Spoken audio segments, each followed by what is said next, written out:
Part 3. I was just talking about being blindsided. Well, let me go back some. On May 6th of 2008,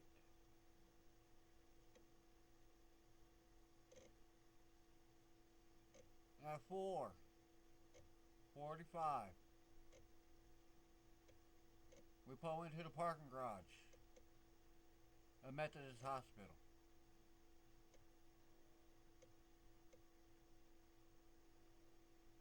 By the time 7:30 rolls around, I got to see my son born. That was the most beautiful thing I have ever seen. I cried because I got to see him born.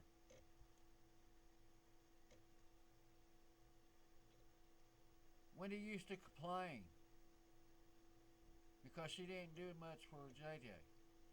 She got to miss a lot of her baby life. So I'm going to give her a chance with Kevin.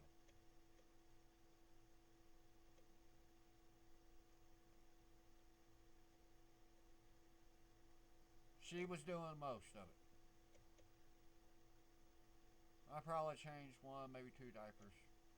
I'll be truthful. I didn't do very much. I did more for JJ than what I did for him.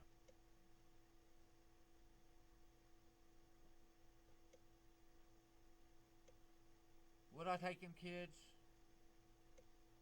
and give them back? No, I wouldn't. I would keep them kids.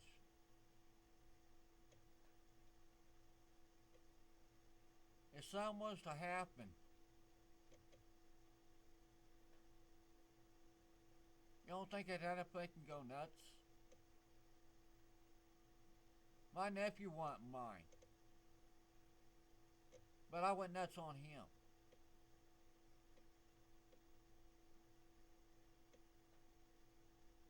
I love my kids very much. Now back to being blindsided.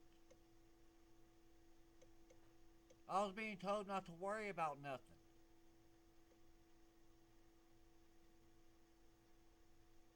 So I wasn't. And I was trying to get her to talk things out with somebody. Next thing I know, I'm getting a call, man, and I'm about to hit wham bam. And I'm like, what's going on?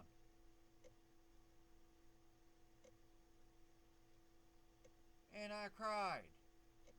Yeah, I'm a crybaby. But that means I got a good heart. I'm not cold hearted.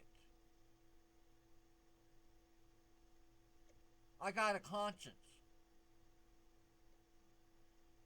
If I do something that I ain't supposed to do, it will eat at me until I come out with it. That's why I came out with the meth. The times I talked about killing myself, I came out to somebody.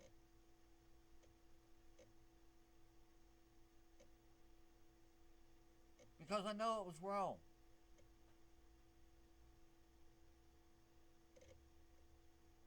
My conscience was telling me.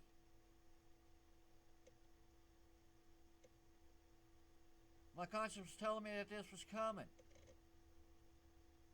But I didn't have nothing to worry about. Shut up.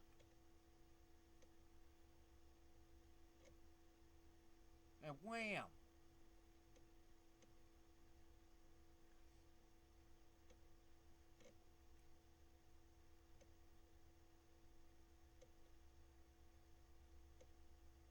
It sends me over a cliff. I go to a mental hospital not once but twice.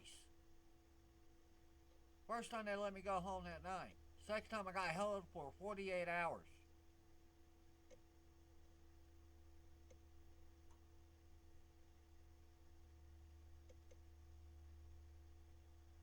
I was there, they called me codependent because I don't like to be by myself. That ain't what I think it is. I'll tell you what it is. And I mean this when I say it. It took me so long to find a good one to love. And I loved her for 11 years. And I'm not wanting to give it up because I don't think I'll find somebody else. I know she will. I don't want another man bringing up my kids. I want us to do it. Us. That's not being selfish. Only thing I'm doing is including myself in with you three.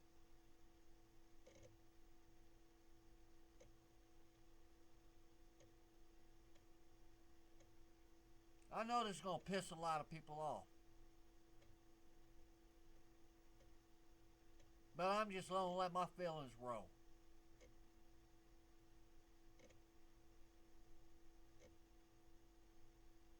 Because this is the only way I know how to get them out.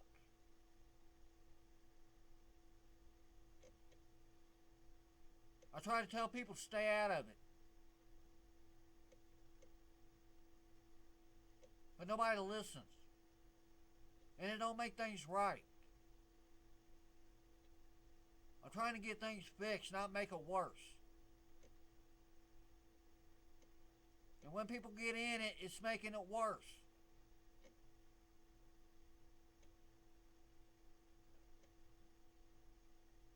Nobody gonna like to be hollered at. Nobody else does neither.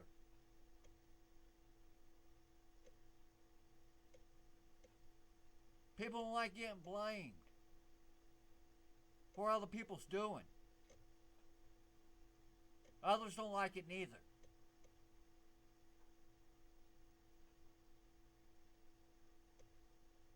Before you throw a rock, don't live in a glass house.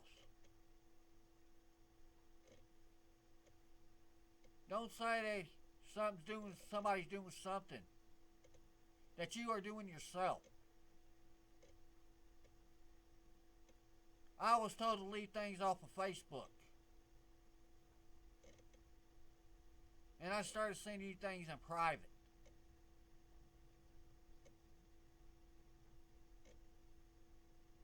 And then you're going to post on my picture to everybody. Yeah, I'm letting my feelings roll. That's what I mean. People going to get hurt. People going to get pissed.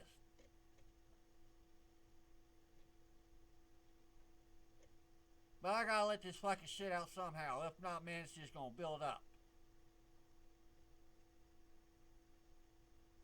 My kids ain't asking for this shit. I ain't asking for it.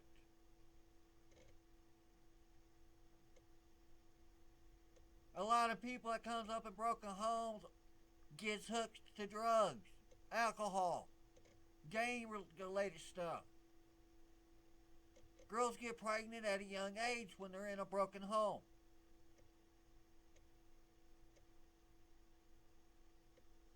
I know firsthand about the drugs and the alcohol and the gang. I got high. I smoked pot. I smoked rock. I snorted meth. Or smoked meth. I snorted coke. I took one hit off of Angel Dust joint. I done LSD. I've done it. I gang banged. I ran around with 2-1 Vice Lords.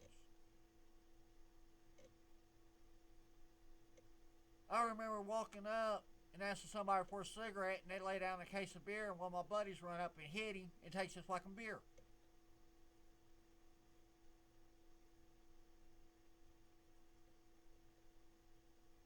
I used to do that shit. 2001, I got with Wendy and all that shit stopped.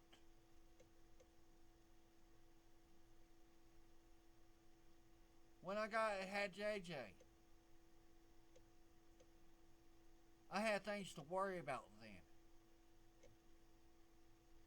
Robert Nick, my best friend, was calling me pussy whipped because he couldn't get me to do what we used to. Because I had a family that I was worried about. I had a daughter to worry about.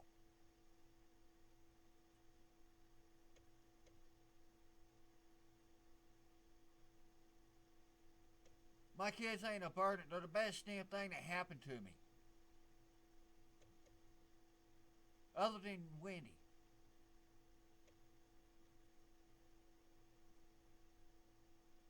Wendy saved my life twice. She got me off of meth. And she came out with what I was putting down on what I was planning to do. If it wasn't for her coming out, I would have done it. And it would have been done. But I came out to her the second time I went to the hospital.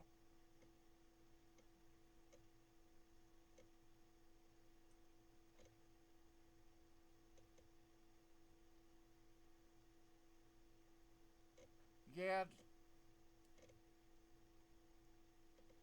she told me to worry about the kids. Think about the kids. Don't do it. And I admit, I wasn't thinking of the kids. Yeah, I was being selfish then.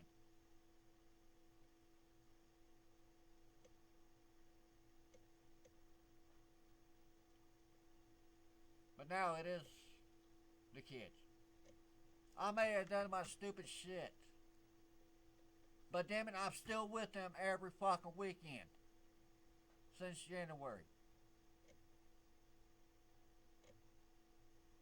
Only time I didn't get them in was pink eye. And that was in December. I even went up to the Mitchell this weekend and got my weekend with them.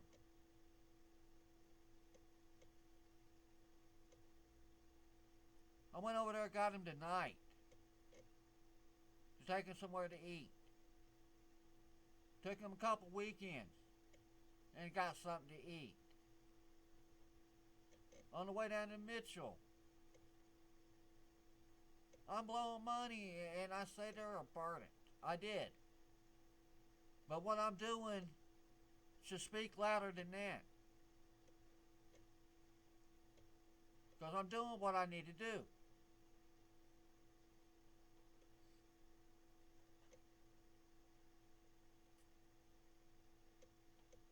The kids are getting over half of my tax check. And that's a burden.